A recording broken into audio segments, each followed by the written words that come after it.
over 42 days now. It's been hectic and traumatizing for the whole family. Nothing is actually moving on. Constant promises from the government, and we've not actually gotten any result. Until we see our loved ones, that is the only when I can be sure that the government is doing anything. 2 sisters of ours, I happen to be their cousins. They are kidnapped. So how has this affected you? It's been a mourning process anyway. There's no any other word to say than that. It's a sad situation. Everybody has been sad because there happens to be one key players in the family that everybody adores. They are like the mother figure in the family, and they are both in captive. So it's been a sad experience, very, very sad.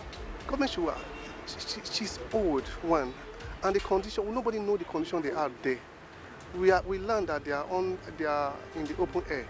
At that age, we don't even know whether they've not contacted us. It's only once they've called us, only once, and since then they've not called us. So we don't even know the condition she is. The whole family is totally in disarray right now as I speak to you. We just plead. We are pleading the government to please do something and release our loved one for us.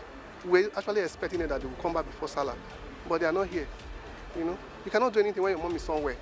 What will you do? Whole being of my totality, let me just use that word, because my husband actually is everything to us.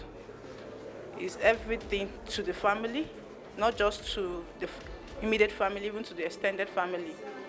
I'm privileged not to have been working because of him, because we have a little big challenge with the health of our daughter, which has prompted me to stay at home while he provides everything. It has not been easy. It has not been easy in all aspects. It has not been easy emotionally. I don't know how to just say it. As small as my 4-year-old child knows what kidnap is in Nigeria. It's very disheartening. It's painful. We are appealing to this government to please come to our aid, to come to the aid of all kidnapped victims, to help. I don't know, what we heard on the media is that the kidnapper said the government knows what they want, and as such, we don't know what they want because they've only reached the family once. And ever since there has been no communication. So we can only appeal passionately to the government to please come to the aid and rescue all victims and reunite them with their family. It is not easy. Things have really not been the same. Always anticipating, being worried, scared, just living with pain. We are pleading. Since they are the only one that can rescue our loved ones, we are pleading with them. They should just consider the victims as their son, consider the victims as their brothers, consider the victims as their relatives. If I keep asking myself every day, if my husband were to be the son of a president, will he still be in that kidnap them by now? I keep wondering, I say, God, please help me. My family is not in any government, but they keep calling government. So we are pleading that they should see these victims as their own.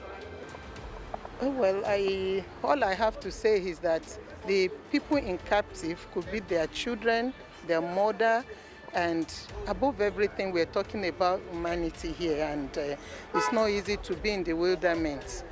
We know all that happens to women, menstruating without any sanitary towels, the pregnant victim giving birth in the forest without adequate provision for both mother and child.